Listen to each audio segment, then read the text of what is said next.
Just a few miles south of the Canadian border, is a town called Ferndale, Washington. Now, Ferndale got its name because of the ferns that once grew around the original schoolhouse.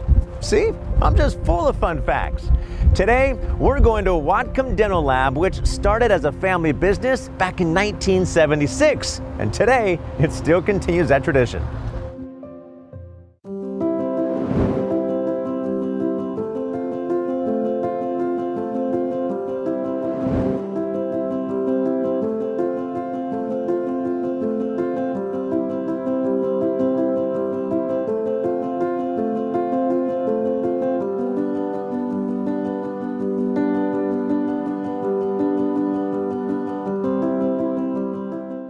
All right, Nate, Rick, I appreciate you guys sitting down with me. This has been a family-run business for many, many years.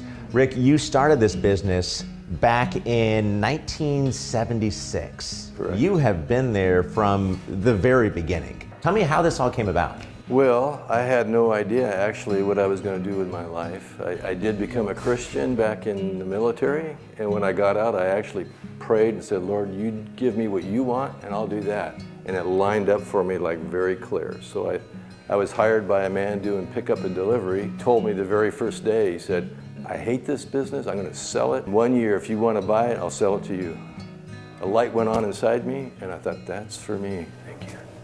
And so I did that. I saved my money, sold everything I had, and I bought it. Your son, obviously now the tradition of keeping it in the family. Did you have anything else in mind that you really wanted to do? Or did you know that, you know what, this is how it's going to be. I'm going to work in the dental lab with my dad? You know, there's a few other career paths that I tried to go down, but none of them really panned out. I always had this as a fallback plan. He started me working here when I was 11 years old. I started doing like opaquing, cleaning, and all sorts of little odds and end jobs. As I got older, I just started liking the art of it, and my dad was very encouraging. You know, when I created something cool, I'd bring it over and he'd be like, good job, son, that looks awesome, keep going. So it just kind of inspired me to keep going and keep going. Well, good for you. You got to be pretty proud. Oh. When you do decide to retire, you've got to be pretty proud and know that this, the company, the business is going to continue to thrive. Yes, very much so.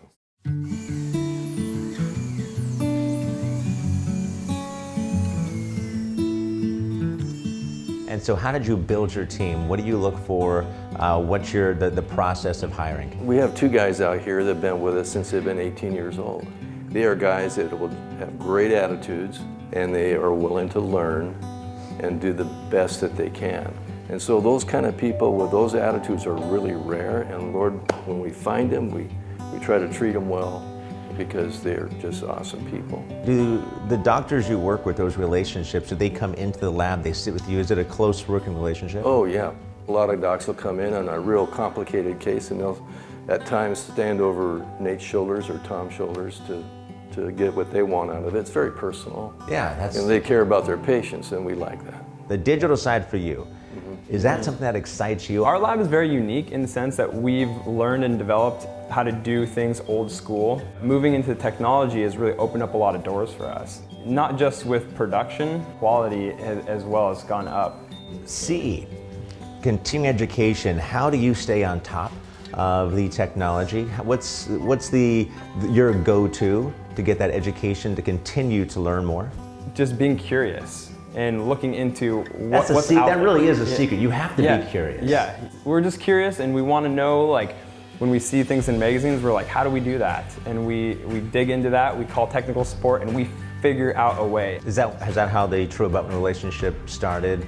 Like, how did that all come about? We went from doing nothing but UCLA style abutments. We ended up going down to Seattle and getting a course on CAD/CAM.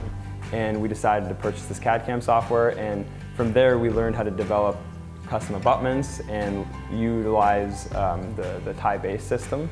And so since then, we started looking at all these different companies on how are we going to get these tie bases, and where are we going to source these from. We ended up getting a hold of Peter, and it was like, the rest is history. He took care of us. Yeah. He took care of us. He was just there, and his team. So. What do you feel like your dad has shown you or taught you over the years that really has taken this business to the next level, to where now you can catapulted even further. He's done a really good job over the years making this lab feel very welcoming to new clients and developing relationships with, I mean, he's got relationships with doctors in California and Maine who, you know, you've been working with for 30 years and are super good friends with. When I work with new clients, I put everyone through that lens. Yeah, I could tell just by chatting with you guys, starting with you, but you guys have created such a really cool environment. So those relationships must come pretty easy for you guys. You guys make it very fun to chat with, and I appreciate you guys chatting with me about all this. So you guys, I mean, starting a business, coming together and really building a business is a dynamic that so many want to be good at, but it is a challenge that many fail at. But you two, you came together about 6 years ago, Tom. Obviously, you know, Rick and Nate were together doing this for a long time. What's that dynamic been like, you coming in? Because you bring a totally different style and expertise as well. Right, yeah, I came up from a lab in southern Idaho that was, when I left, about the size that we're growing to now. So I had a different perspective on how a lab could run. And I just tried to offer advice when I could, and over time I feel that they came to value that enough that they started including me in making some decisions, things like that, and eventually became a manager, and now at this point part owner. We have a shared faith, we have shared values.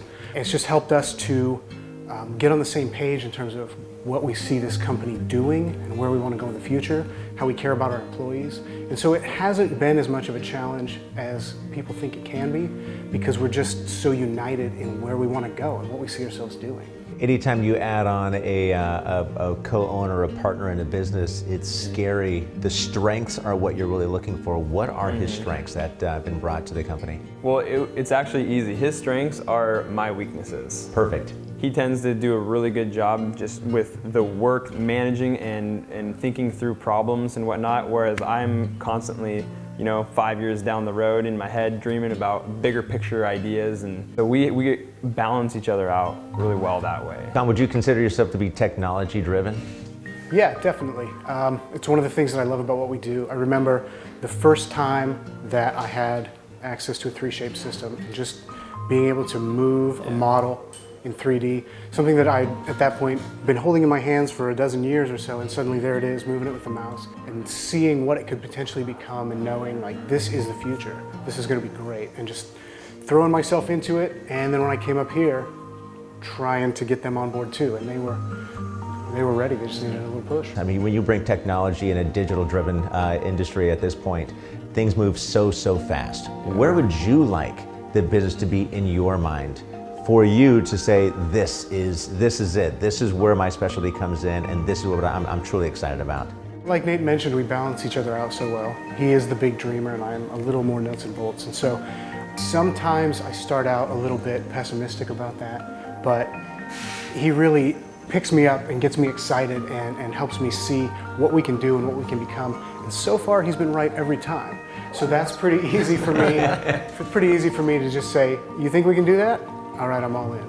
We talk a lot about being community driven here. And so we want to fulfill all the dental needs of our clients around here. We don't think there's any reason that they should have to outsource anything. We want to be kind of the one-stop shop. So we call ourselves community driven and quality focused.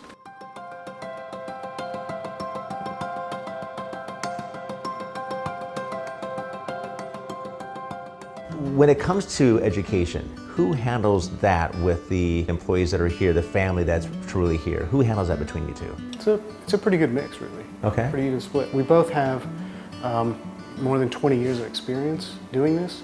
We also both kind of started at the bottom and worked our way up. I was hired for pickup and delivery and model work 21 years ago. He started, like he said earlier, with little simple tasks like opaquing at 11. So we both have a lot of knowledge and share it as we can. Relationship-wise with the doctors, who initiates that?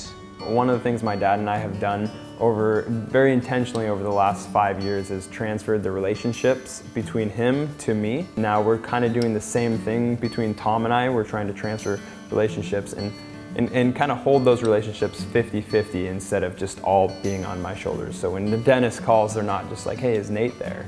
Now they ask for Tom for certain things and me for other things. We want to keep that small lab feel as we grow. That's very important to us. So we've talked about work. You got to have a work-life balance.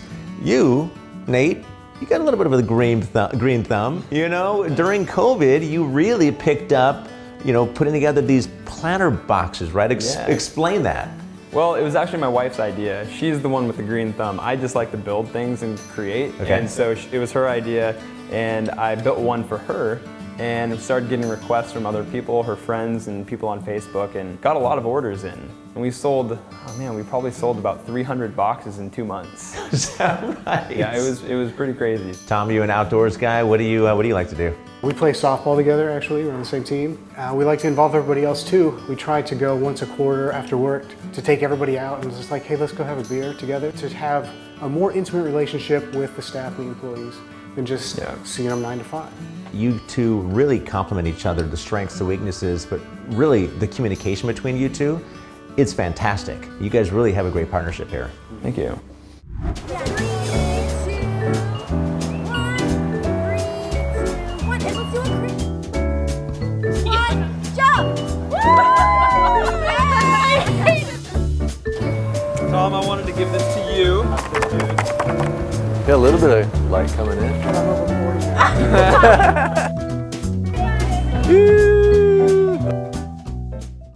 Rick, Nate, appreciate you showing me around the lab, telling me the story. I mean, from 1976 until now, you can be pretty proud about having this guy take over. For sure. Yeah. For sure. And then for you, over the next couple of years, I want to come back and see where and how the business has grown. Yeah, well, you're welcome anytime. Perfect. We're going to go hike around the mountains up here. Let's do it. All right, guys. Thanks a lot. Appreciate it. Thanks for coming. Well, a couple of great guys right there. It's a great company in a small town, but this company here does a lot of big work. I'm Jeff Kraft. Join us next time. See ya.